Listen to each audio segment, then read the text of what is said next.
એક રમત, એક મોબાઈલ અને થોડા જ સેકન્ડોમાં આખું કુટુંબ બરબાદ. આજના ડિજિટલ યુગમાં બાળકો હસતા રમતા રમતમાં એટલા ખોવાઈ જાય છે કે માતા પિતાને ખ્યાલ પણ નથી આવતો અને જીવન હાથમાંથી સરકી જાય છે.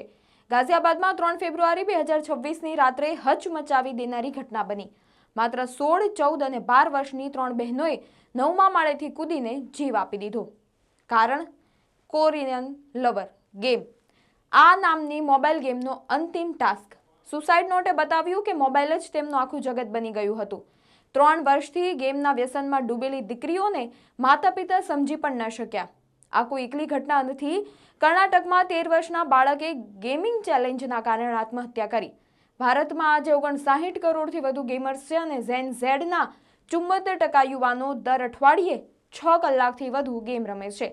ડોક્ટરો દર અઠવાડિયે ગેમિંગ એડિક્શનના કેસ વધતા જોઈ રહ્યા છે. માત્ર કર્ણાટકમાં જ ગેમિંગ સાથે જોડાયેલી 32 આત્મહત્યાઓ નોંધાઈ છે. નિષ્ણાતો કહે છે કે ગેમ જીતવાથી મગજમાં ડોપામાઇન વધે છે અને આ ખુશી ધીમે ધીમે વ્યસનમાં ફેરવાઈ જાય છે.